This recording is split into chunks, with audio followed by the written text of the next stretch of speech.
परिभवगो नमभीष्टदो हम तीर्थास्पदं शिवविरुं चिनुतमो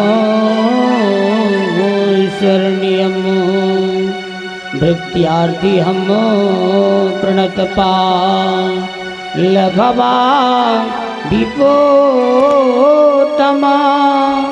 वंदे महापुरुष ते चरणारविंदम्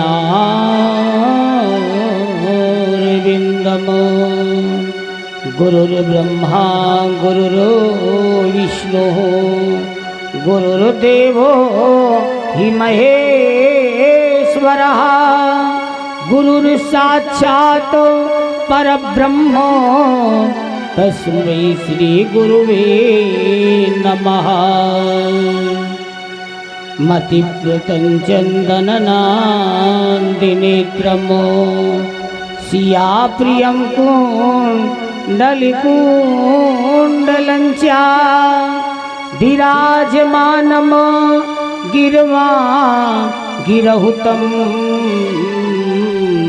श्रीभूतनाथं शरणं प्रपद्ये। बरहापीडाभिरामं मृगमदतिलकं कुण्डलाक्रान्तगण्यं कञ्जाक्षं कम्बुकण्ठं स्मितशुभगो स्वाधरीनिस्तवेणुं श्यामं शान्तं त्रिभंगं रविकरवसिनं भूषितं वैजयन्त्या वन्दे वृन्दावनस्थं युवतिशतव्रतं ब्रह्मगोपालवेशमो यो रुद्रशुक्रनारदभीष्ममुख्यैः आलक्षितो न सहसा पुरुषास्य तस्य सद्यो वशीकरणचूर्णमनन्तशक्ति तां राधिका चरणरेणुमनोस्मरामि। राधा साध्यं साधनां यस्य राधा मंत्रो राधा मंत्रदात्रीं च राधा सर्वं राधा जीवनमो यस्य राधा राधा राधा वाचिकिमो तस्य शेषमो।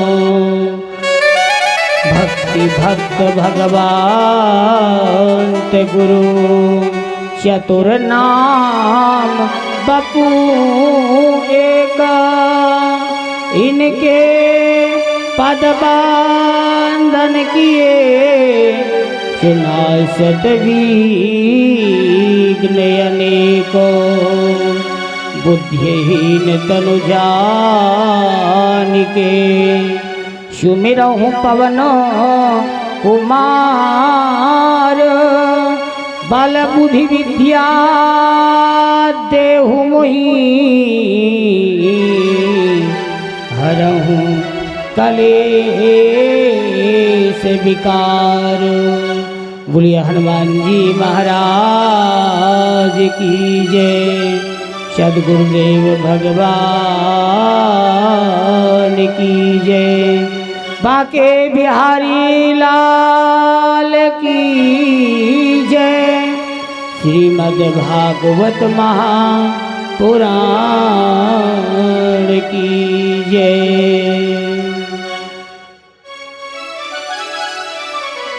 परम मंगल में परात्पर भगवत स्वरूप अकारण करुणा वरुणालय भक्त वांछा कल्पतरु भगवान बाल कृष्ण लाल की वांगमय प्रतिमूर्ति श्रीमद् भागवत महापुराण। श्रीमद् भागवत महापुराण का आज पंचम दिवस है। सर्वप्रथम बांके बिहारी जी के चरणों में प्रणाम करते हुए अपने सदगुरुदेव स्वामी जी के चरणों में प्रणाम करते हुए, अपने माता पिता जी के चरणों में प्रणाम करते हुए, यहाँ पर उपस्थित सभी विद्युत जनों के चरणों में प्रणाम करते हुए अपनी वाणी को आगे बढ़ाएंगे। उसके पहले 2 मिनट भगवत नाम संकीर्तन का आश्रय लेंगे। बोले बांके बिहारी लाल की जय।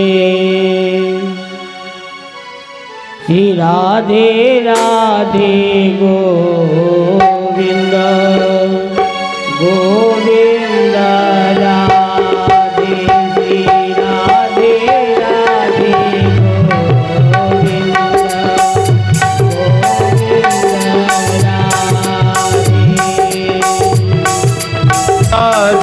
गोविंद गोविंद गोविंद राधे।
गोपाल राधे गोपाल राधे गोपाल राधे गोपाल राधे राधे राधे गोविंद राधे। श्री राधे राधे गोविंद गोविंद राधे। श्री राधे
गोपाल राधे हरे गोपाल राधे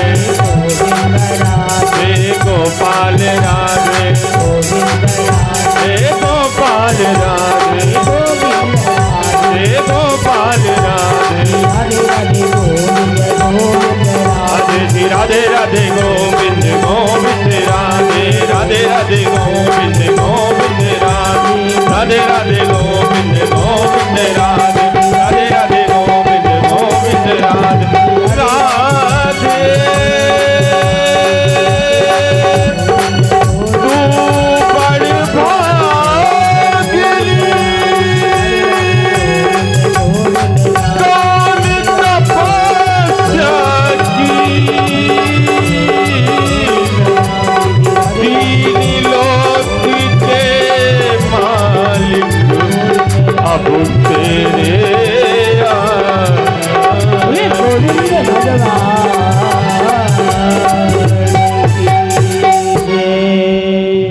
सद्गुरुदेव भगवान की जय।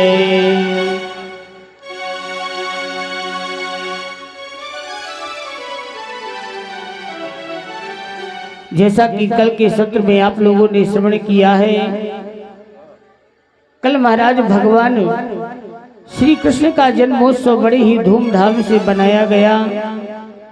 कहते हैं महाराज नंद बाबा ने महाराज ब्राह्मणों को बुलवाया है और जात कर्म संस्कार करवाया है लाला का। कैसे? बोले वाचित्वा स्वस्तयनमो जाति कर्मा मज्जास्य वै कार्यामास विधवतो पितृदेवार्चनमो तथा। महाराज नंद बाबा ने ब्राह्मणों को बुलवा करके जात कर्म संस्कार करवाया है और कार्यामास विधवत यहाँ पर लिखा हुआ है पितृदेवार्चनम तथा, अर्थात नंद बाबा ने महाराज पितरों की भी पूजा करवाई है। कहते हैं महाराज दो व्यक्ति महाराज यमपुरी में पड़े हुए हैं।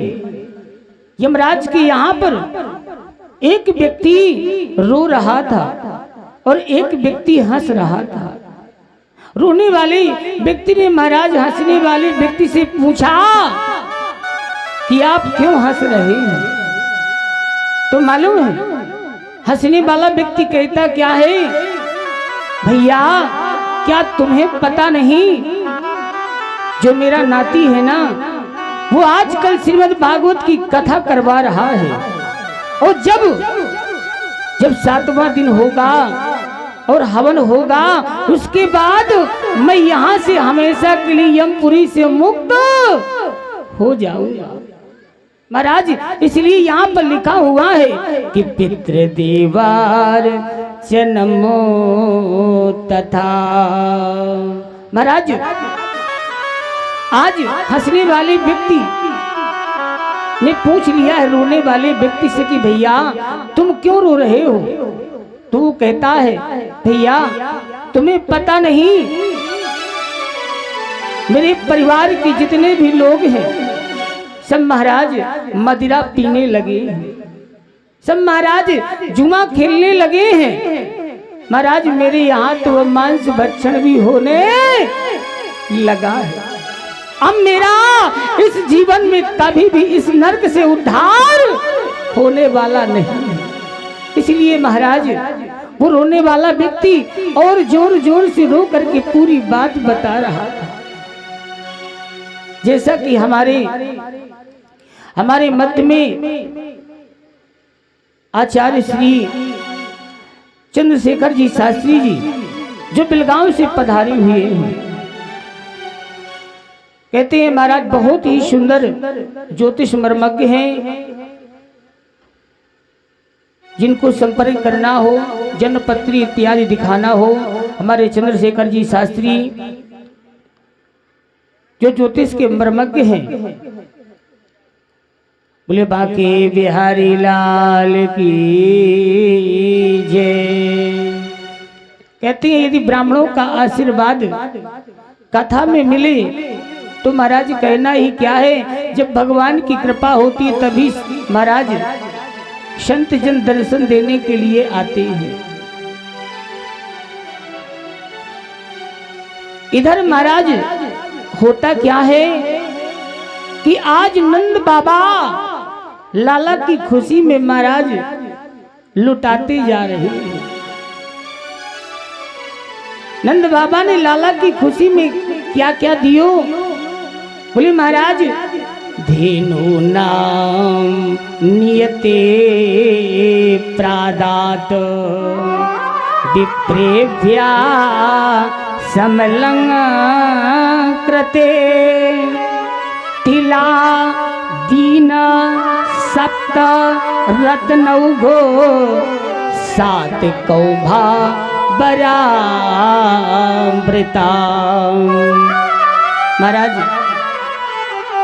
नंद बाबा ने लाला की खुशी में महाराज गौ माताओं का दान दिया है कि किसी ने प्रश्न कर दिया, महाराज नंद बाबा ने कितनी गायों का दान दिया है? बोले महाराज 2 लाख गायों का दान दिया है। महाराज नंद बाबा की यहाँ पर 9 लाख गौ माता थी। कितनी थी? 9 लाख। 9 लाख में से 2 लाख गौ माता नंद बाबा ने महाराज ब्राह्मणों को दान में दे दिया है। महाराज इस कलिकाल में लोग मालूम है कैसी गौ माता दान करते हैं। एक छोटी सी बछिया पकड़ करके लाएंगे और पंडित जी से कह देंगे महाराज इसको हम दान दे रहे हैं। महाराज हमारे शास्त्रों में बछिया का दान करने का कोई भी अधिकार नहीं है। महाराज गौ माता कैसी दान करना चाहिए?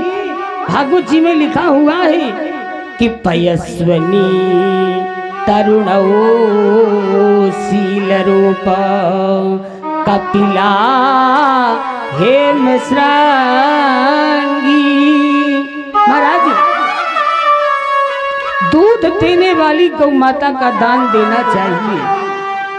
और पयस्विनी तरुणों शील रूप, ऐसा नहीं कि महाराज बूढ़ी टाली गैयों का दान दे, ना ना, तरुणी जवान जवान गौ माता का दान करना चाहिए। और बोले ऐसा नहीं कि मरकही हो कि पंडित जी ले जाए और पंडित जी को ही पछाड़ दे, तो ऐसा भी नहीं। बोले तरुण शील रूप, महाराज सुशील हो। महाराज ऐसी गायों का दान दिया है नंद बाबा ने 2 लाख। कहते हैं नंद बाबा ने महाराज गौ माताओं की जो सींग है ना, उनको महाराज सोने में मढ़वा करके, और गौ माता की जो महाराज खुर है ना, उनको चांदी में मढ़वा करके, और चमचमाती चदरिया को उनके ऊपर डाल करके, और महाराज ऐसी 1 नहीं 2 नहीं 3 नहीं 9 लाख गौ माताओं का दान दिया है। धीनो नाम नियते प्रादात विप्रेभ्या समलं कृते। और क्या दिया है? बोले तिलादीन 7 रत्नौघो 7 कौम्भा बरामृता। नंद बाबा ने लाला की खुशी में महाराज ब्राह्मणों को 7 तिल के पहाड़ दान में दिए हैं। भागवत जी में लिखा हुआ है तिलादीन 7 रत्नौघो 7 कौम्भा बरामृता। महाराज एक तरफ ब्राह्मण देवता को खड़ा करवा लिया जाता था और एक तरफ नंद बाबा खड़े हो जाते थे, और बीच में तिल का पहाड़ लगाया जाता था। महाराज जब नंद बाबा को ब्राह्मण का मुख दिखना बंद हो जाता था, महाराज ऐसे तिल के पहाड़ को नंद बाबा ब्राह्मणों को दान में दे देते थे। 1 नहीं 2 नहीं महाराज 7 तिल के पहाड़ों को दान में दिया। लेकिन महाराज नंद बाबा जितना भी देते जाएं उतना खजाने में ऑटोमेटिक बढ़ता चला जा रहा है। कहती है महाराज पूत सपूत जस्यऊ यशुदा, इतनी सुन के वसुधा सब दौरी, अदेवन के आनंद भयो, पुनि धावती गावती मंगल गौरी। नंद कछु इतनो जो दियो, घन श्याम कुबेरहूँ की मति बोरी, अदेखत मोही लुटाय दियो, न बची छछिया बछिया न पिछोरी। महाराज आज नंद बाबा जितना देते जा रहे हैं उतना ऑटोमेटिक बढ़ता चला जा रहा है। कहते हैं महाराज नंद बाबा जितना देते जा रहे हैं उतना ऑटोमेटिक बढ़ता चला जा रहा है। जय सिया राम जय जय सिया राम, जय सिया राम जय जय सिया राम, जय सिया राम जय जय सिया राम, जय सिया राम जय जय सिया राम, जय सिया राम जय जय सिया राम।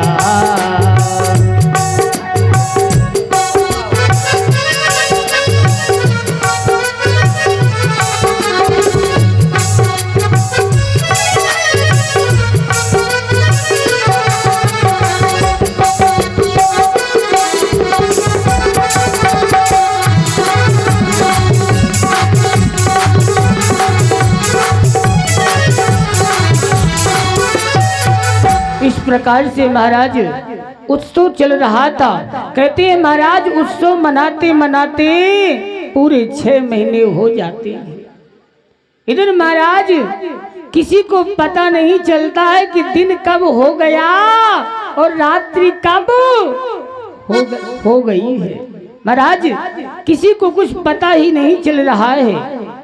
आज महाराज कंस ने सभी राक्षसों को बुलाया है मथुरा में और राक्षसों को बुला करके कह दिया है, अरे मित्रों सो रहे हो क्या? क्या तुम लोगों को पता नहीं उस माया ने क्या बताया था कि तुम्हारा जो शत्रु है ना वो इस 84 कोस के ब्रजमंडल में पैदा हो चुका है। महाराज कंस कहता है कि मैं नहीं चाहता कि महाराज बड़ा हो करके मेरा शत्रु मुझे मारे। मैं चाहता हूँ कि महाराज जो मेरा शत्रु है अभी छोटा है, महाराज इसी समय हमें उसे मार देना चाहिए। महाराज अकासुर, बकासुर, महाराज पूतना, धेनुकासुर सब महाराज असुरों को बुलाया है और सब लोगों ने अपनी अपनी राह बताई है। राक्षस कहते हैं हम जाएंगे, आपका शत्रु जहां भी 84 कोस के ब्रजमंडल में पैदा हुआ होगा महाराज हम 6 महीने के अंदर के जितने भी बालक हैं सबको मार देंगे, उसमें से आपका शत्रु भी मर जाएगा। कंस कहता है भैया ये बताओ आप लोगों को अपने घरों में घुसने कौन देगा? महाराज क्योंकि आप लोग राक्षस हैं, राक्षसों को भला अपने घर में कौन घुसने देगा? वहीं पर महाराज पूतना मौसी खड़ी थी। पूतना मौसी ने कह दिया है भैया कंस ये काम और कोई नहीं कर सकता है, ये काम तो केवल मैं ही कर सकती हूँ। अच्छा बहन तुम कैसे करोगी? पूतना मौसी कहती भैया मैं अपना शरीर बदल लूंगी। महाराज आजकल आपने देखा होगा जो व्यक्ति काले हैं वो भी दिन भर पालिश करते हैं कि हम भी गोरे हो जाए हैं? इसी प्रकार से पूतना भी कहती है कि मैं अपना शरीर बदल लूंगी। अच्छा यदि उसमें भी काम नहीं बनेगा तो साड़ी पहन लूंगी, यदि उसमें भी काम नहीं चलेगा तो महाराज घूंघट डाल लूंगी। अब देखिए अब माताएं घूंघट डाल लेती हैं, फिर पता नहीं चलता, कथा में आ जाती हैं और फिर पता नहीं चलता कि सो रही हैं कि कथा सुन रही हैं। घूंघट में महाराज बड़े बड़े काम बन जाते हैं। महाराज पूतना मौसी कहती है कंस से, भैया मैं अपने स्तनों में कालकूट जहर लगा करके जाऊंगी, जहां पर तुम्हारा शत्रु सो रहा होगा, तुम्हारे शत्रु को जहर भरा हुआ स्तन पान कराऊंगी, पीते ही उसका राम नाम सत्य हो जाएगा और मैं आकाश मंडल से सीधे मथुरा आ जाऊंगी। महाराज कंस कहता है, बहन बहन हो तो तुम्हारी जैसी है, तुमने तो मेरा 2 मिनट में महाराज काम बना दिया है।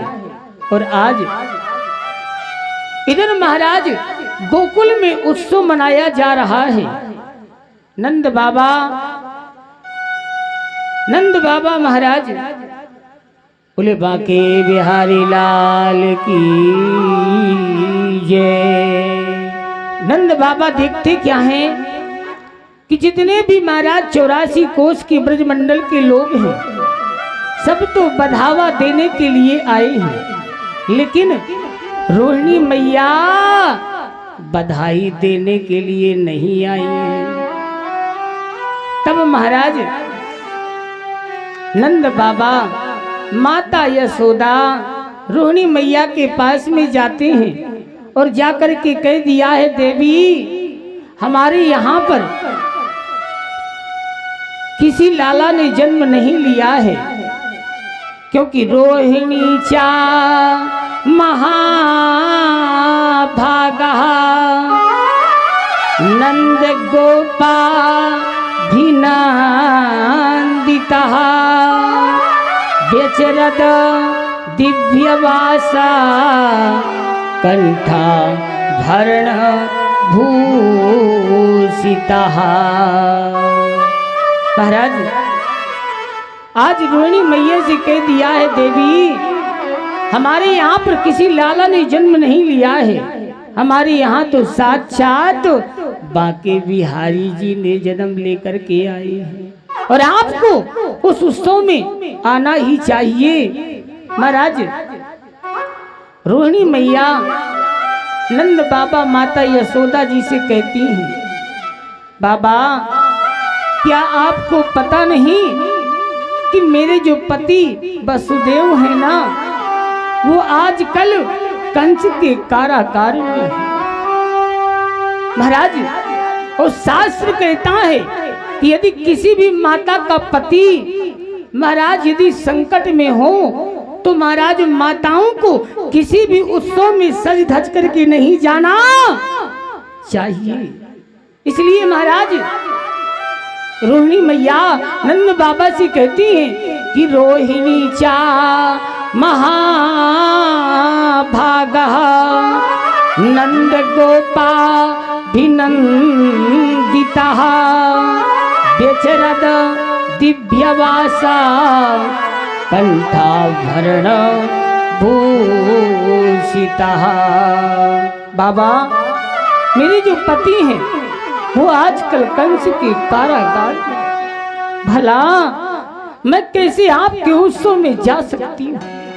माता यशोदा ने कहा, बहन हमारे यहाँ पर तो साक्षात बाके बिहारी जी ने जन्म लिया है और तुम्हें तो उनके उत्सव में जाना ही चाहिए। और आज महाराज रोहिणी मैया उत्सव में जाती हैं और उत्सव में जाकर के महाराज लाला को गोद में लेकर के महाराज बधाई देने लग जाती हैं और कहती क्या है, महाराज आशीर्वाद देती है लाला को और कहती क्या है कि जियो नंद लाला जियो श्याम लाला, तिली तेरी पकड़ी रंग काला, जियो श्याम लाला जियो श्याम लाला, तिली तेरी पकड़ी रंग काला।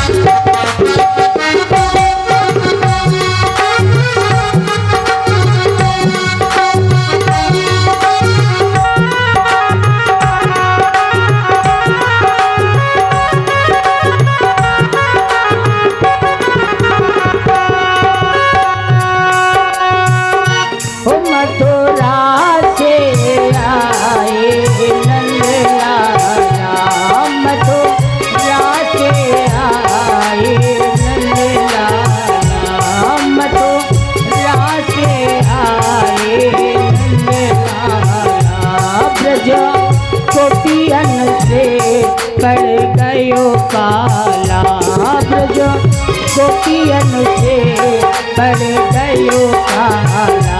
जियो श्याम जियो श्याम जियो श्याम लाला, जियो श्याम लाला। दिली तेरी पकड़ी रंग काला, जियो श्याम लाला, जियो श्याम लाला। दिली तेरी पकड़ी रंग काला। श्री राधे।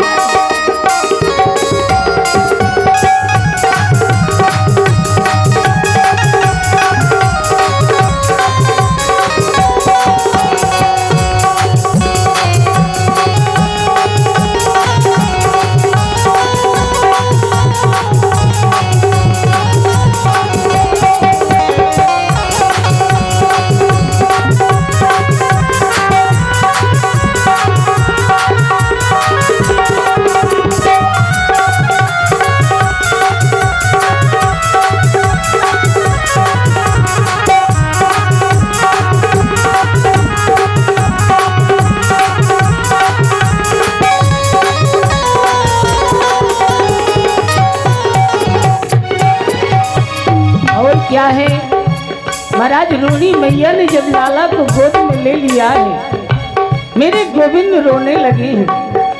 तो कहती है महाराज, नंद बाबा की जो बहन है वो लाला को मना रही है। किस प्रकार से? हो मत रोए रे कान्हा हुआ हुआ, मत रोए रे कान्हा हुआ हुआ, मत रोए रे कान्हा हुआ हुआ। तो समझा रही तो नंदा हुआ, तो समझा रही जो नंदा हुआ। जियो श्याम जी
बोले नंद के लाला की जय। महाराज इधर उत्सव मनाया जा रहा था। आज नंद बाबा ने ब्रजवासियों से कह दिया है भैया उत्सव मनाते मनाते हम लोगों को 6 महीना है गयो है, लेकिन महाराज कंस को कर हमें देना चाहिए। और आज ब्रजवासियों से कह दिया है भैया आप लोग गोकुल की रक्षा करना और हम कंस को कर देने के लिए मथुरा जा रहे हैं। और इधर महाराज नंद बाबा मथुरा जा रहे हैं कंस को कर देने के लिए, और उधर महाराज राजा कंस ने पूतना मौसी को भेज दिया है गोकुल। आज होता क्या है कि रास्ते में जब नंद बाबा मथुरा जा रहे थे तभी मथुरा में ही महाराज नंद बाबा वसुदेव जी की आपस में भेंट हो जाती है। आज नंद बाबा वसुदेव जी से कहते हैं मित्र मैंने सुना था कि तुम्हारे 6 पुत्रों को राजा कंस ने मार दिया है। अहो ते देवकी पुत्रा कंसेन बहवो हता एका वसिष्ठा वर्जा कन्या सापी दिवंगतः। महाराज आज नंद बाबा वसुदेव जी के दुख को देख करके स्वयं दुखी हो रहे। कहते हैं मित्र मैंने सुना था कि तुम्हारे 6 पुत्रों को राजा कंस ने मार दिया, और मैंने ये भी सुना है कि जो 7वां गर्भ था वो अपने आप नष्ट हो गया था, और 7वें में कन्या हुई थी और वो भी आकाश में उड़ गई है। महाराज आज नंद बाबा वसुदेव के दुख को देख करके स्वयं दुखी हो रहे।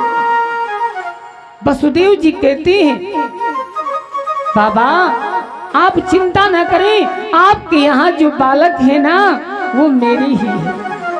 महाराज देखिए ये स्पष्ट रूप से नहीं बता रहे हैं कि वास्तव में जो बालक तुम्हारे यहाँ पर है वो मेरे ही पल रहे हैं, लेकिन कह दिया है मित्र तुम्हारे बालकों में और मेरे बालकों में भला कोई अंतर है क्या?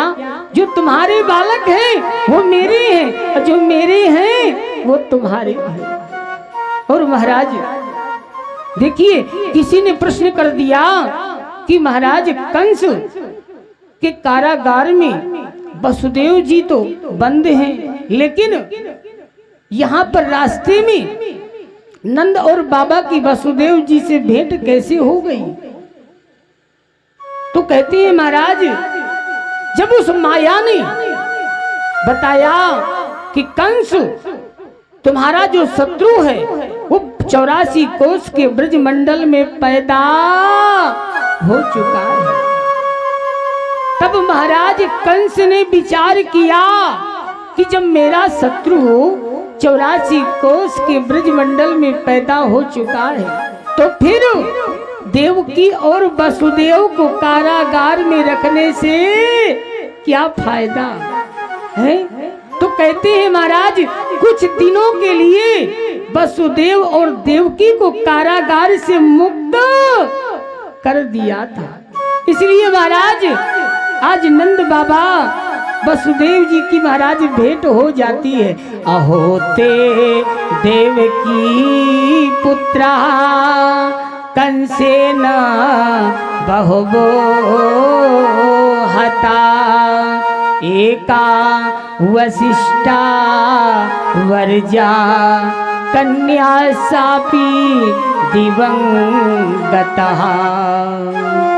इधर वसुदेव जी कहते हैं बाबा आपको अतिशीघ्र गोकुल जाना चाहिए। क्यों?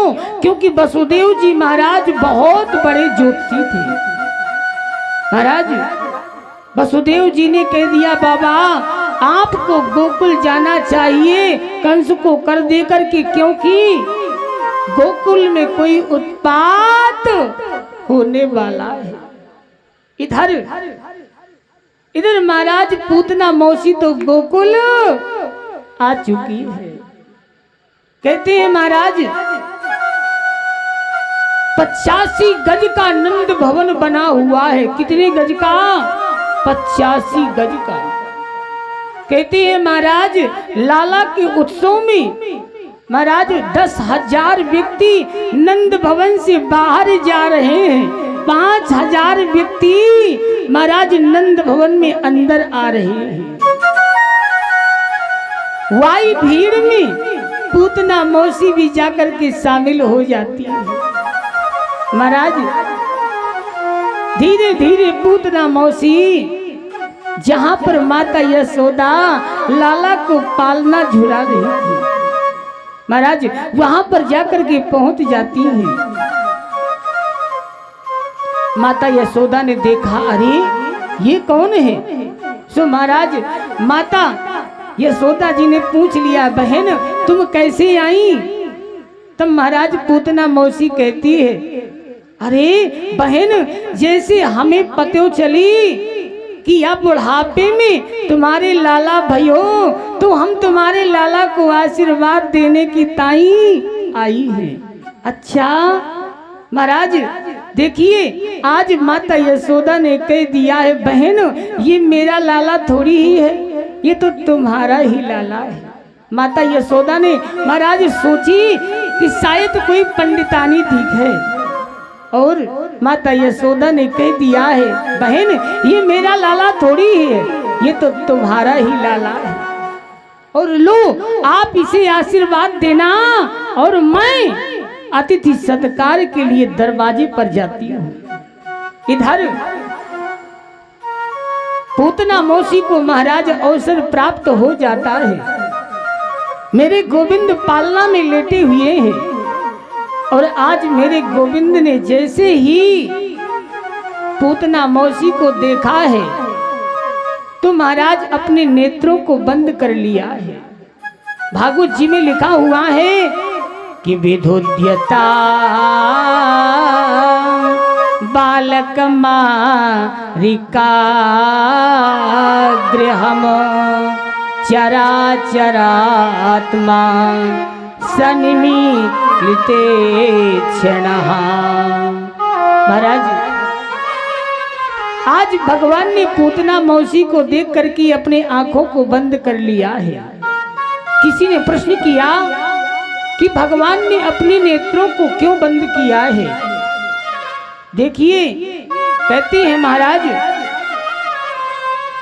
परमात्मा की महाराज हर व्यक्ति कोई भी व्यक्ति है उनके पास में महाराज 2 आंखें ही होती हैं।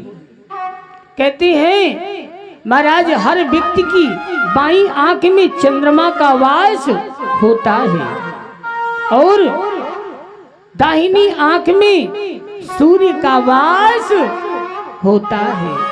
जय सिया राम जय जय सिया राम जय सिया राम जय जय सिया राम जय सिया राम जय जय सिया राम जय सिया राम जय जय सिया राम जय सिया राम।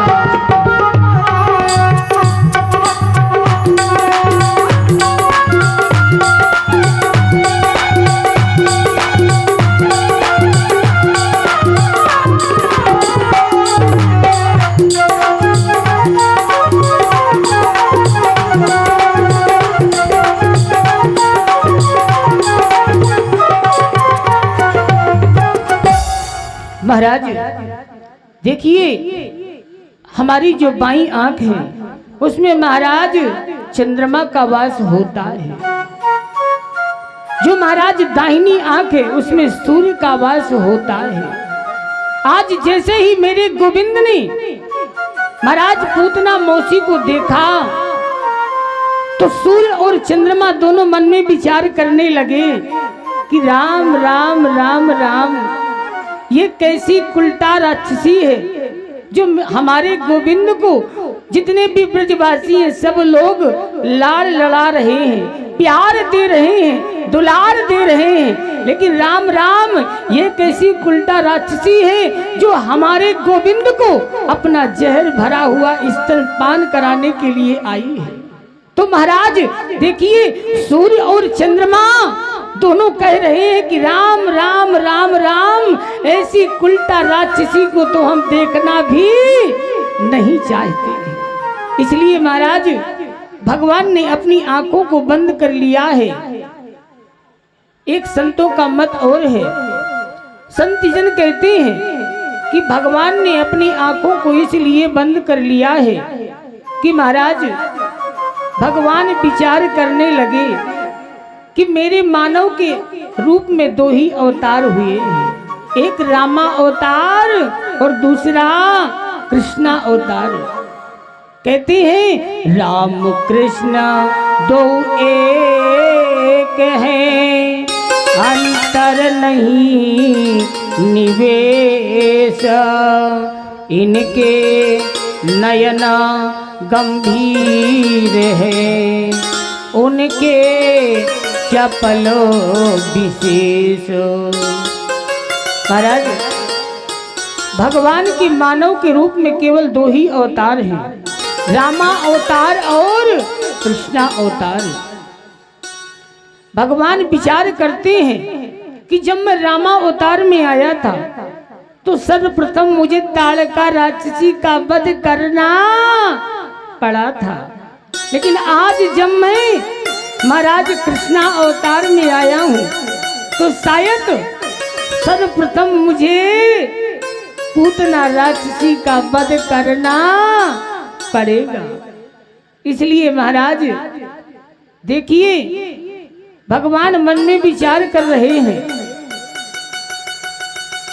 कि मैं सर्वप्रथम जब मैं ब्रजमंडल में आया सारे ब्रजवासियों ने मुझे माखन मिश्री खिलाया, लेकिन पूतना मौसी तो मुझे जहर पिलाने के लिए आई है? मैं जब कृष्णा अवतार में आया हूँ काहे के लिए आया हूँ? माखन मिश्री खाने के लिए, और अभी तक मेरे मुख में माखन मिश्री तो गया नहीं, लेकिन पूतना मौसी तो हमें जहर पिलाने के लिए आ गई है। तो महाराज संत जन कहते हैं कि शायद भगवान श्री कृष्ण ने नेत्र बंद करके भगवान भोलेनाथ का ध्यान लगाया है, और महाराज ध्यान में बाबा से कह दिया है कि बाबा आप आए, क्योंकि आपको जहर पीने का बहुत बड़ा अभ्यास है। देव देवा महादेव भूताना भूत भावना त्राहिना शरणात्पन्नो त्रैलोक दहना विषात। बाबा आपको जहर पीने का बहुत बड़ा अभ्यास है, क्योंकि समुद्र मंथन में महाराज कितना जहर निकला हुआ था, बोले कई हजार टन से भी ज्यादा। महाराज उस जहर को भगवान भोलेनाथ ने एक ओक लगाई और साफ पी गए। इसलिए मेरे गोविंद ने भगवान भोलेनाथ का ध्यान लगाया है नेत्र बंद करके, और कह दिया है बाबा आप आए और आकर के मेरे कंठ में बैठ जाएं, क्योंकि जब पूतना मौसी हमें स्तनपान कराएगी तो आप जहर जहर पीते जाइएगा और हम दूध दूध पीते जाएंगे। महाराज संतों ने एक चौथा भाव भी दिया है। संतों ने चौथा भाव क्या दिया? देखिए महाराज दृष्टि वहीं पर डालना चाहिए जो दृष्टि का पात्र हो।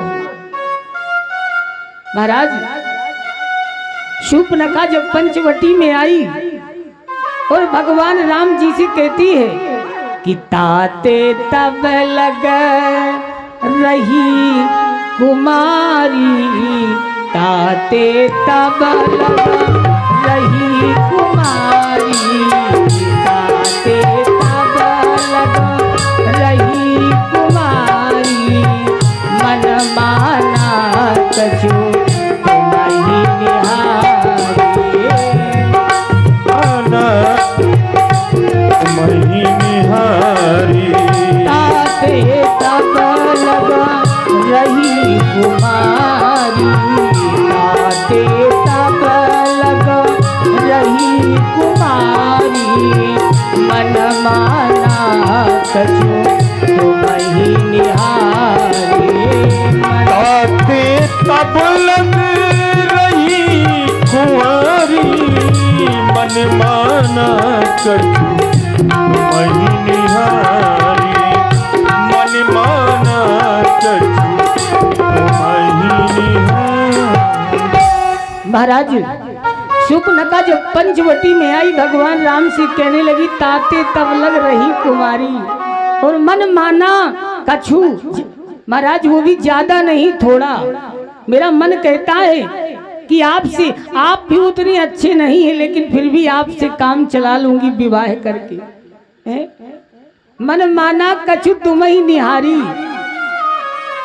देखिए महाराज भगवान राम शूर्पणखा से बात कर रहे हैं और देख किसको रहे हैं? माता सीता जी को देख रहे हैं।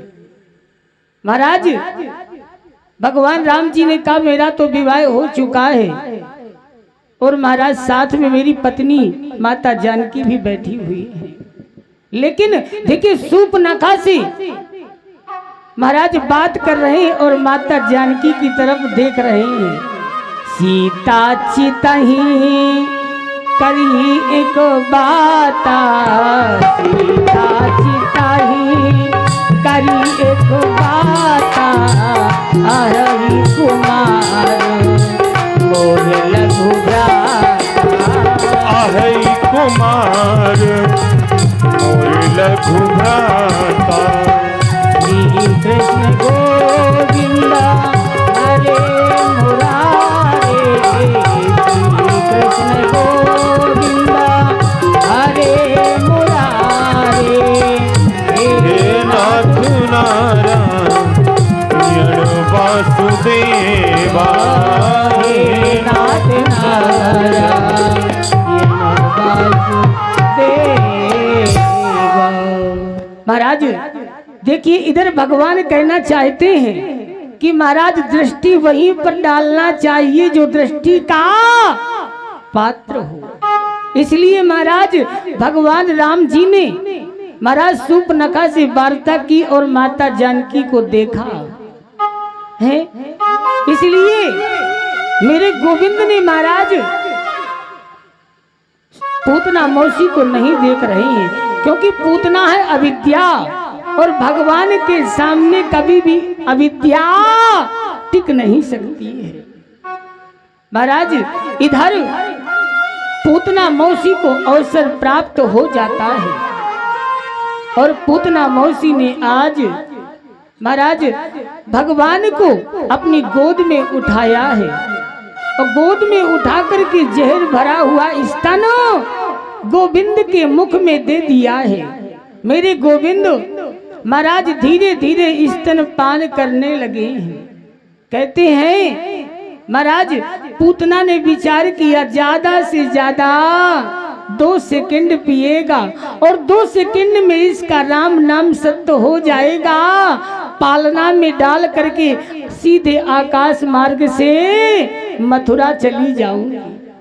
लेकिन आज जैसे ही पूतना ने गोविंद के मुख में जहर भरा हुआ स्तन दिया है, महाराज मेरे गोविंद पीते जा रहे हैं, पीते जा रहे हैं, पीते जा रहे हैं। बार बार पूतना मौसी देखती, अरे अभी नहीं मरा है, बार बार, लेकिन मेरे गोविंद तो पीते जा रहे हैं। महाराज जब बार बार पूतना देखती है, लेकिन मेरे गोविंद तो महाराज स्तनपान करते जा रहे हैं। तभी पहले तो मेरे गोविंद ने पूतना का महाराज स्तनपान किया है। स्तनपान करने के उपरांत धीरे धीरे प्राणों का महाराज जब पयान करने लगे, तब पूतना विचार करती, अरे मैं कमजोर कैसे हो रही हूं। महाराज पूतना झटपटाई और गोविंद से कहने लगी, गोविंद, अरे गोविंद मुझे छोड़, अरे लाला मुझे छोड़, अरे लाला मुझे छोड़। तो सुखदेव स्वामी यहाँ पर लिखते हैं कि सा मुंच मुंचा लमती प्रभासनी निस्विद्यमाना खिल जीव वरमणि विवित्र नेत्रे चरणौ भुजौ मोह पवित्र गात्रा छिचती दुरोदह।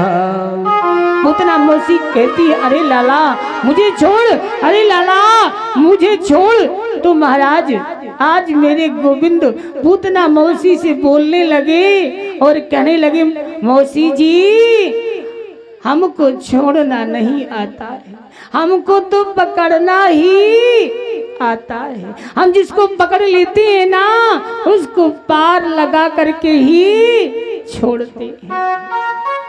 महाराज पूतना मौसी कहती, अरे राम राम, इतना छोटा सा बालक ये तो बोलता भी है? और मेरे गोविंद महाराज स्तनपान करते जा रहे हैं। पूतना जब ज्यादा कमजोर होने लगी तो कहते हैं कि विवित्र नेत्रे चरणौ भुजौ मोह पवित्र गात्रा छिपति रुरोदह। महाराज जब पूतना ज्यादा कमजोर होने लगी तो नंद भवन के पीछे से गेट से पूतना महाराज गोविंद को लेकर के भागने लगी है। थोड़ी दूर ही गई होगी और पूतना महाराज धड़ाम से गिर जाती है। बोले भक्त वत्सल भगवान जय। महाराज पूतना के नीचे जितने भी वृक्ष हैं सबका महाराज चूर्ण बन जाता है, क्योंकि पूतना जब गिरी तो उसका शरीर 18 किलोमीटर का हो जाता है। कितने किलोमीटर का? 18 किलोमीटर का।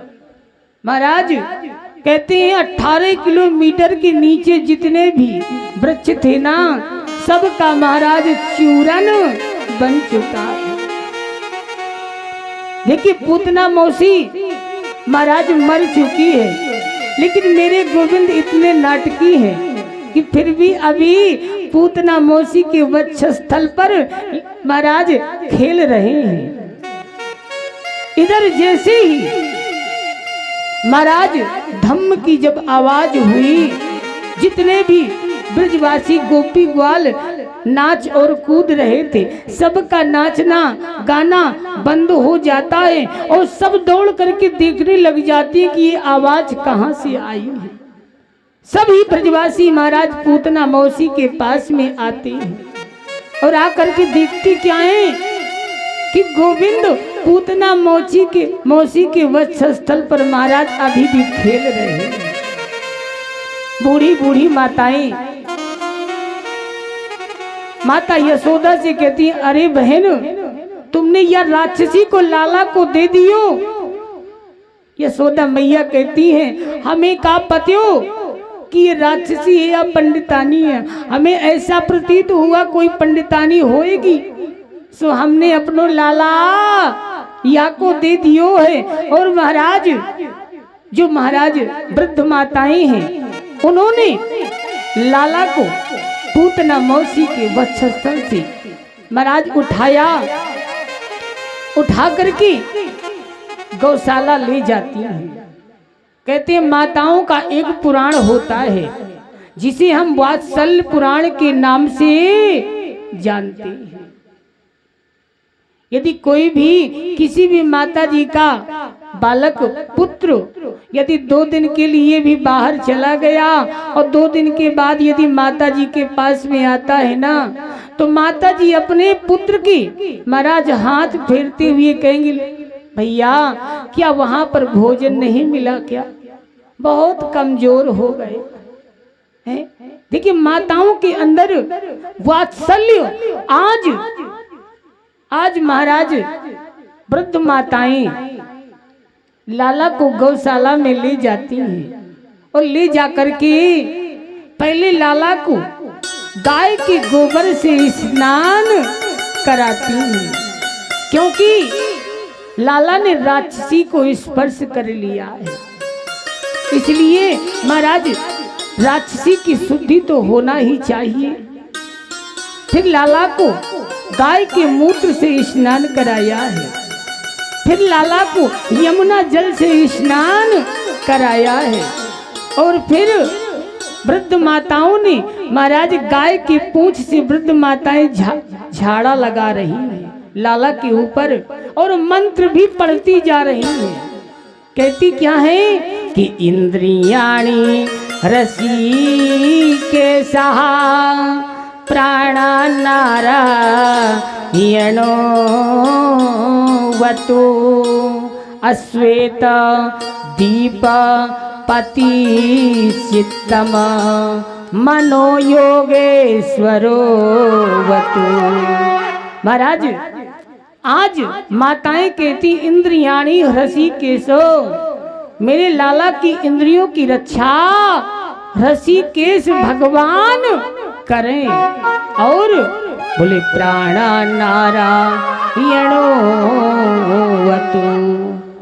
महाराज मेरे लाला की प्राणों की रक्षा नारायण भगवान करें, और श्वेत दीप पति चित्तम, हमारे लाला की चित्त की रक्षा श्वेत दीप के जो अधिपति हैं वे हमारे लाला की चित्त की रक्षा करें, और मनो योगेश्वरो वतु, हमारे लाला की मन की रक्षा योगेश्वर भगवान करें। इस प्रकार से महाराज आज माताएं झाड़ा लगा रही हैं और क्रीडन्तु पातु गोविंदा, बोले शयनम पातु माधवा, खेलते समय हमारे लाला की रक्षा गोविंद भगवान करें, और सोते हुए हमारे लाला की रक्षा माधव भगवान करें। महाराज इधर माताएं जब झाड़ा लगा रही थी तब मेरे गोविंद हंसने लगे और कहने लगे, देखो तो इन भोरी भारी माताओं को है कि मेरे ही नाम से और मेरे ही ऊपर झाड़ा लगाया जा रहा है। महाराज भगवान के तो नाम अनेकों हैं, पूरा गोपाल सहस्त्र नाम भगवान के नाम पर भरा पड़ा हुआ है, क्योंकि कहाँ हूँ कहाँ लगी नाम बड़ाई, कहाँ हूँ कहाँ लगी नाम बड़ाई, राम न सकाई नाम गुण गाई, नाम न सकाई नाम गुण गाई।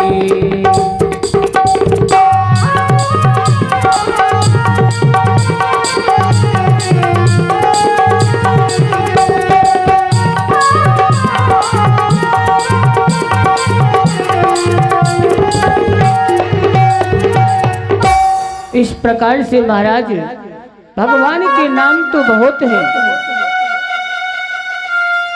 इधर होता क्या है, बोले बांके बिहारी लाल की जय। नंद बाबा महाराज कंस को कर दे करके मथुरा से जब वापस आते हैं तो महाराज ब्रजवासियों ने कह दिया है, बाबा देख तो सही या राक्षसी ना जाने कहां से आई गई, लेकिन बाबा ये राक्षसी तो अपने आप ही मर गई है। अच्छा, तब महाराज नंद बाबा ने सभी ब्रजवासियों से कह दिया है, भैया अब देखिए यह राक्षसी को तो कोई उठा सकता नहीं है, तो एक काम करो, सब लोग अपने अपने घरों से कुल्हाड़ी लेकर के आओ। महाराज सभी ब्रजवासी अपने अपने घरों से कुल्हाड़ी लेकर के आए हैं। पहले पूतना के शरीर को काटा है और काट करके यमुना के किनारे महाराज ढेर लगा दिया है।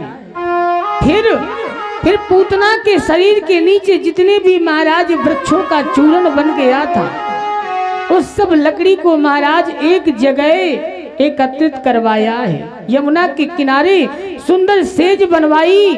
सेज बनवाने के बाद महाराज पूतना के शरीर को उन लकड़ियों के ऊपर रखवाया है। और आज जैसे ही ब्रजवासियों ने पूतना के शरीर में आग लगाई, तो कहते हैं महाराज पूतना के शरीर से सुखदेव स्वामी राजा परीक्षित जी से कहते हैं, राजन पूतना के शरीर से सुगंध निकल पड़ी है। क्या सुगंध? बोले हाँ। बोले महाराज, राजा परीक्षित जी कहते हैं, महाराज ये कैसे हो सकता है? पूतना एक राक्षसी है, भगवान को मारने के लिए आई थी, लेकिन इसके शरीर से सुगंध कैसे निकल पड़ी है? तब सुखदेव स्वामी कहते हैं, राजन पूतना लोक बालाग्नि राक्षसी रुधिरासना जिघांस या पहरे स्तनम दत्वा पसद गतिमो। महाराज राजा परीक्षित जी कहते हैं, शायद पूतना का खान पान बढ़िया होगा, इसलिए इसके शरीर से सुगंध निकल पड़ी है। बोले नहीं नहीं राजन, ये खाती क्या थी? बोले महाराज छोटे छोटे बच्चों का खून पीती थी, राक्षसी रुधिरासना। रुधिर माने खून। बोले महाराज तो शायद खानदान इसका अच्छा होगा। बोले नहीं, राक्षस कुल में इसने जन्म लिया है। बोले फिर महाराज भगवान के नाम की माला 200 माला रोब जपती होगी, इसलिए इसके शरीर से सुगंध निकल पड़ी है।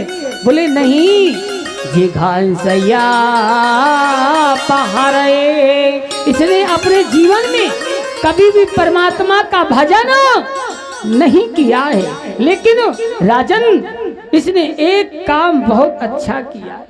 कौन सा कार्य? बोले महाराज भगवान श्री कृष्ण को इसने अपना जहर भरा हुआ स्तन पान कराया है। महाराज कोई भी माँ किसी दूसरे के महाराज बच्चे को कितना भी प्यार दे, कितना भी लाड़ लड़ाए, लेकिन कोई भी माँ दूसरे के बच्चे को अपना स्तन पान नहीं कराती। लेकिन पूतना मौसी ने महाराज भगवान श्री कृष्ण को अपना जहर भरा हुआ स्तन पान कराया है, इसलिए भगवान महाराज सब अवगुण भूल जाते हैं। और पूतना मौसी को महाराज जो गति माता यशोदा को देनी चाहिए, वो गति महाराज भगवान ने पूतना मौसी को दे दिया है। कहते हैं कि जिघांसया पहारे स्तनम दत्वा पसद गतिमो लेभे गतिमो धातु चिताम ततोन्यम कमवा दयालुम शरणम ब्रजेमो। आज भगवान ने जो गति माता यशोदा को देनी चाहिए थी, वही गति पूतना मौसी को प्रदान कर दिया है, मात्र गति। इसलिए महाराज पूतना मौसी के शरीर से सुगंधी निकली है। कहते हैं महाराज आप विचार करें कि एक पूतना राक्षसी भगवान को मारने के व्यवहार से आई थी। आप लोग विचार करें कि एक पूतना राक्षसी भगवान को मारने के लिए आई थी और भगवान ने उस पूतना मौसी के दोष नहीं देखे। महाराज देखा क्या है? गुण देखा है। और महाराज छोटे से गुण पर रीझ जाते हैं मेरे गोविंद, और सभी अवगुणों को भुला करके महाराज मेरे गोविंद ने पूतना मौसी को मात्र गति प्रदान कर दिया है। आप लोग विचार करें, एक पूतना मौसी जिसका व्यवहार ठीक नहीं है, महाराज भगवान ने उस पर भी कृपा कर दिया है। और यदि वास्तव में हम सब लोग महाराज सच्चे मन से उस परमात्मा का यदि भजन करेंगे, हैं, उनका चिंतन करेंगे, उनका स्मरण करेंगे, उनकी कथा सुनेंगे, तो क्या वो परमात्मा हम लोगों के ऊपर कृपा नहीं करेगा? अवश्य करेगा। जो एक राक्षसी महाराज भगवान को मारने के लिए आई, भगवान ने उस पर भी कृपा कर दिया है, तो वही परमात्मा हम सब लोगों के ऊपर भी कृपा करेगा। बोले बाके बिहारी लाल की जय। महाराज हमारे गोविंद कभी भी व्यक्ति के दोष नहीं देखते हैं, वो तो हमेशा हर व्यक्ति के महाराज गुण देखते हैं। क्योंकि गोस्वामी तुलसीदास जी मानस में लिखते हैं कि जन अवगुण प्रभु मानव का हो, जन अवगुण प्रभु मानव का हो, दीन बंधु अति मृदुल स्वभाव, दीन बंधु अति मृदुल स्वभाव।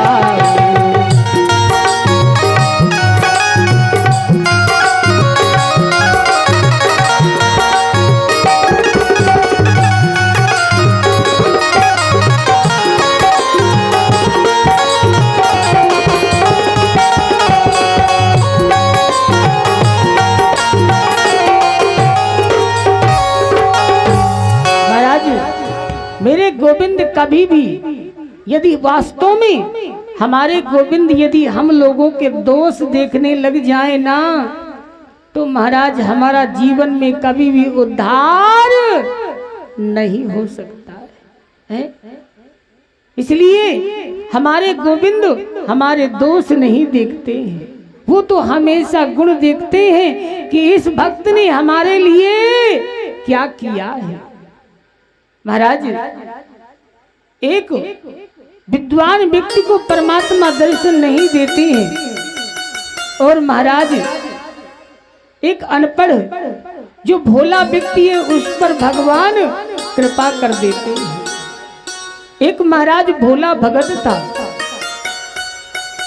महाराज बहुत खाता था और घर में पड़ा रहता था।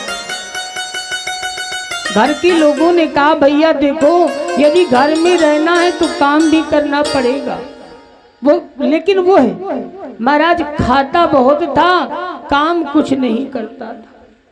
घर वालों ने कह दिया भैया यहाँ हम तुमको नहीं रहने देंगे, यहाँ से अपना डेरा कुंडा उठाओ और यहाँ से निकलो। सो महाराज बेचारा पैदल यात्रा जा रहा है, धीरे धीरे महाराज जा रहा था। रास्ते में एक उसे आश्रम दिखाई देता है, आश्रम में जाता है। आश्रम के बाहर एक संत जी मोटे तगड़े बैठे हुए थे। सो महाराज संत के पास में जाता है, बोलता नहीं है, उनके पेट में उंगली करने लग जाता है। संत जी ने कहा अरे ये क्या कर रहे हो? बोले महाराज मैं ये देख रहा था कि आप कितना खाते हो, क्योंकि मैं भी बहुत खाता हूँ। अच्छा, बोले सुनो हम जैसे खाने वाले यहाँ बहुत लोग हैं अंदर। बोले महाराज यहाँ पर कितने संत रहते हैं? अरे बोले यहाँ तो 100 संत हैं। अच्छा, तो क्या आपकी तरीके वो भी खूब खाते हैं? बोले हाँ। बोले महाराज तो आप मेरे ऊपर भी कृपा करें। बोले क्या? बोले मुझे भी इस आश्रम में कहीं जगह दे।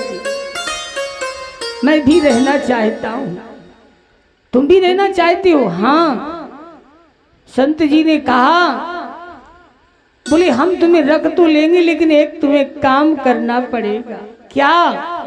बोले हमारे आश्रम की गौ माता तुमको चरानी पड़ेगी।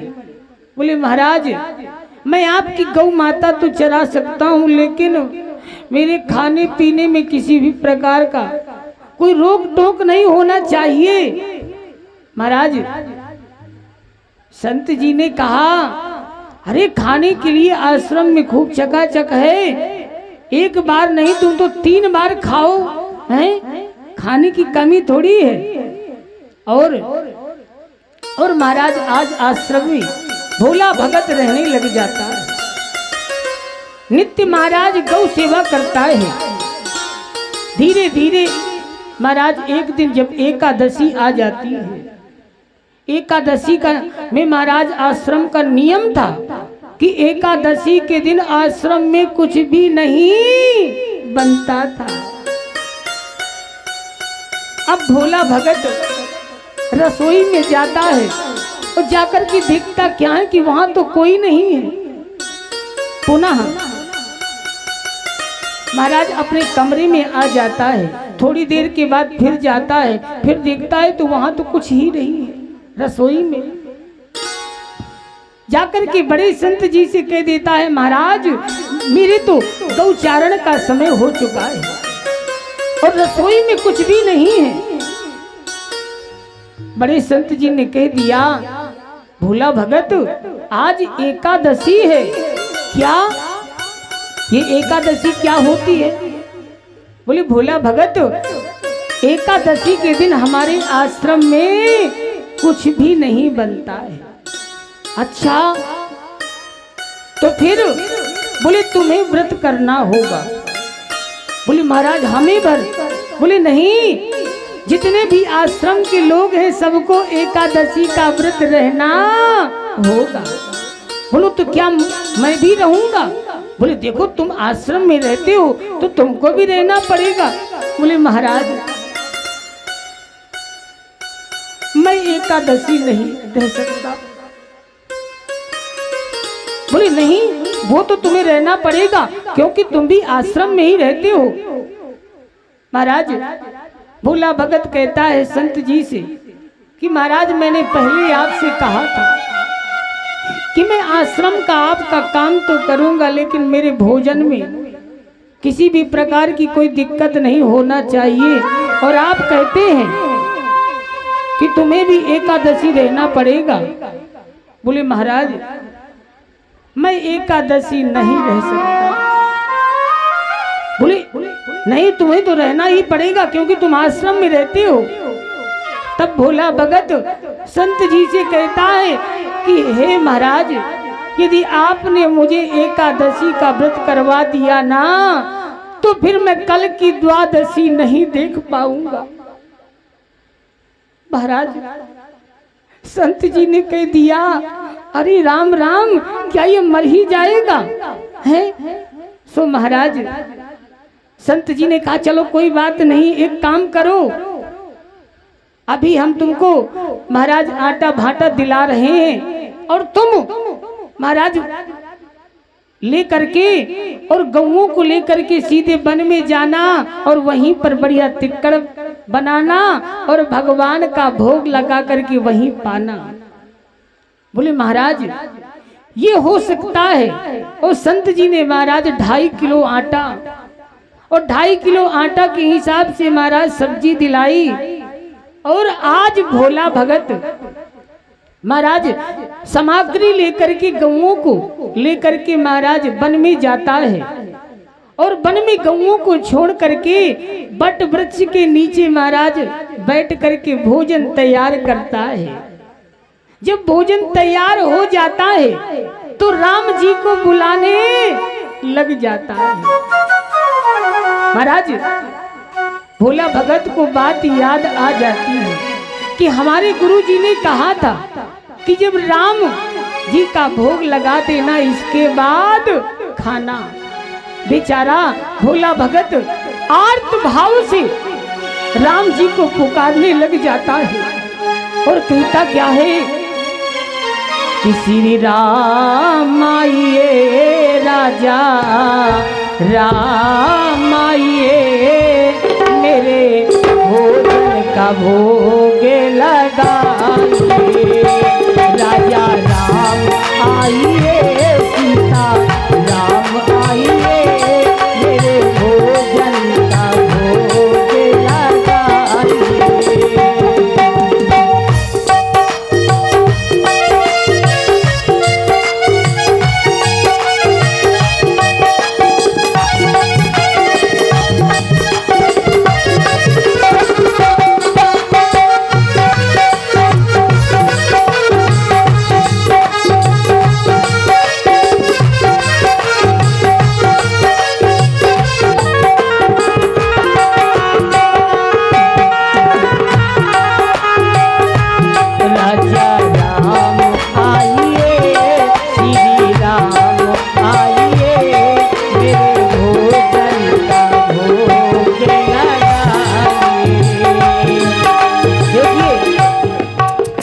हमारे साथ में आप सब लोगों को तालियां बजाते हुए भगवान राम को बुलाना है ना।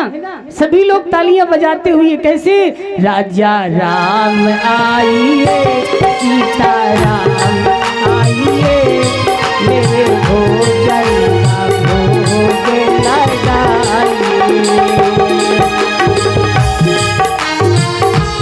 श्री राम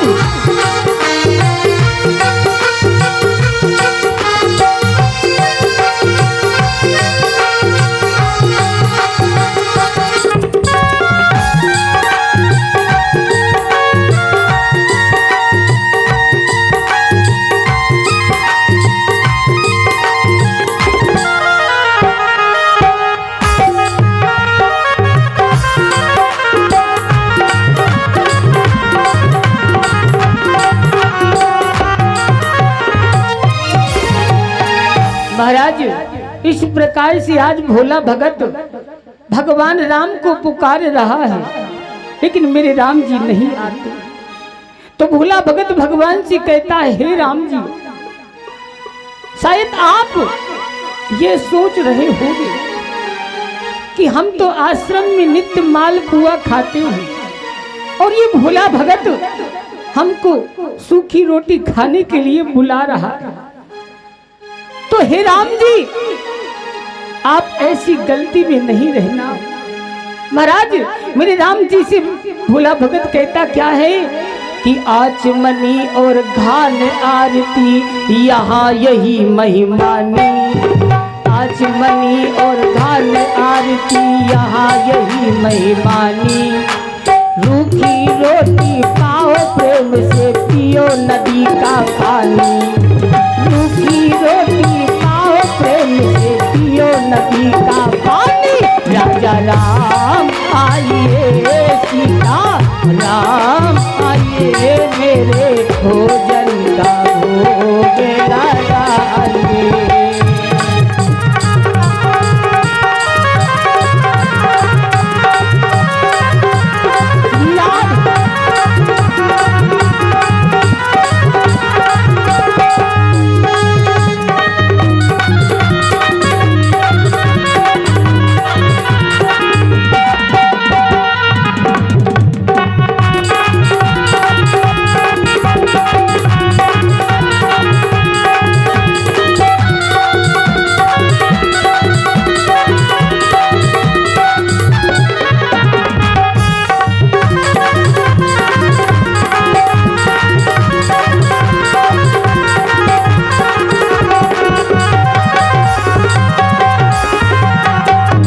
महाराज भोला भगत भगवान राम को बुला रहा है लेकिन राम जी नहीं आते।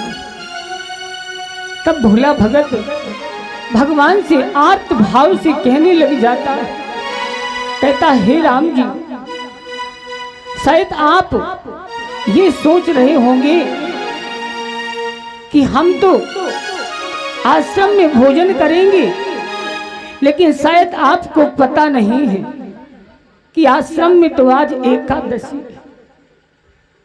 महाराज भोला भगत भगवान से कहता है कि भूल करोगे यदि तज दोगे भोजन रूखे सूखे, भूल करोगे यदि तज दोगे भोजन रूखे सूखे, एकादशी का व्रत मंदिर में बैठे रहोगे भूखे, एकादशी का व्रत मंदिर में बैठे रहोगे भूखे। राजा राम आइए, सीता राम आइए, मेरे भोजन का भोग लगाइए।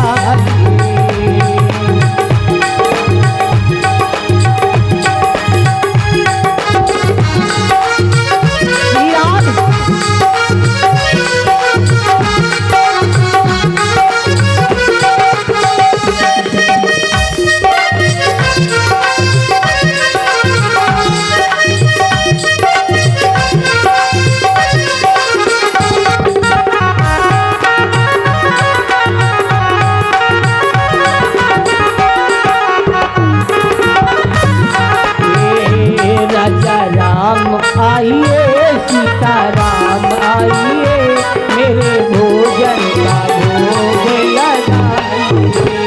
राजा राम आइए, सीता राम आइए, मेरे भोजन का भोग लगाइए।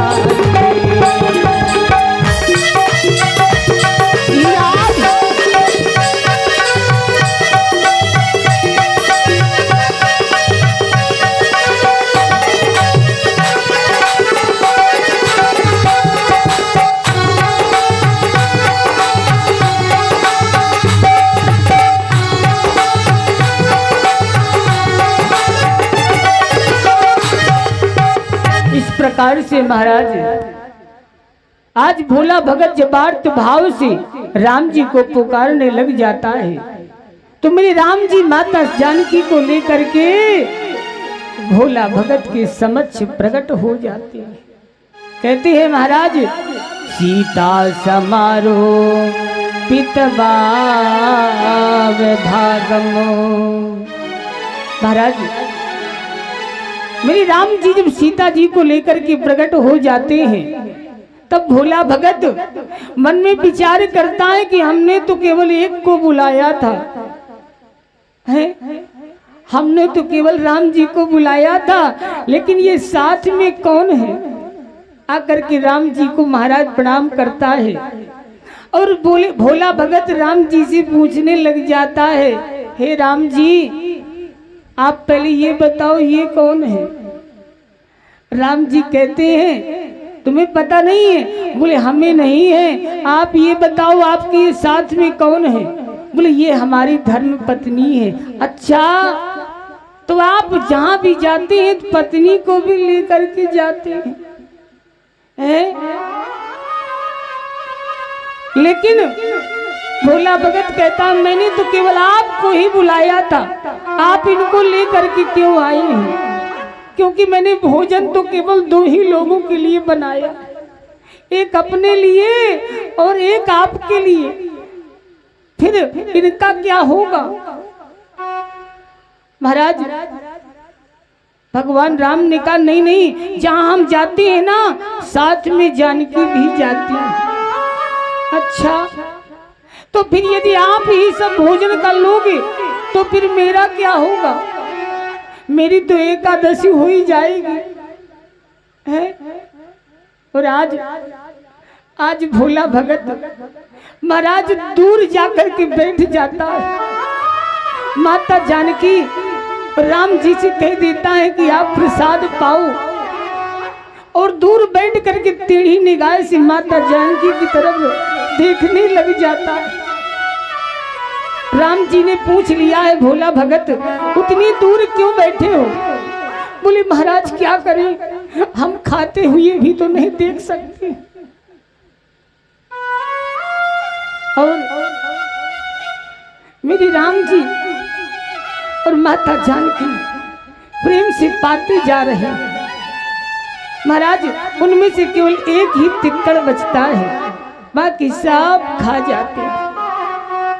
राम जी ने भोला भगत को बुलाया और कह दिया है भगत तुम्हारे लिए ये प्रसाद बचा है, राम जी की तरफ देखता है, एक बार तिक्कड़ की तरफ देखता है, केवल एक ही बचा है। बोले हाँ, बोले महाराज हे राम जी, आपने आज मेरी एकादशी तो करा ही दी। और भोला भगत महाराज राम जी को प्रणाम करता है। और राम जी जब वहां से महाराज चली जाती है, इधर भोला भगत सुंदर कोई प्रसाद पाता है। प्रसाद पाने के उपरांत महाराज शाम की गौ माताओं को लेकर के आश्रम में जाता है। भोला भगत से जब किसी ने पूछा ही नहीं, तो भोला भगत ने आश्रम में किसी से बताया भी नहीं। और महाराज धीरे धीरे समय निकलता गया, पुनः एकादशी आ जाती है। आज भोला भगत रसोई में जाता है, तो वहां जब कुछ नहीं दिखता, बड़े संत जी के पास में जाता है, जाकर के कह देता है महाराज अपना 2.5 किलो आटा में काम चलने वाला नहीं। क्या 2.5 किलो आटा में काम नहीं चलेगा? बोले महाराज कम से कम 5 किलो आटा तो चाहिए। 5 किलो?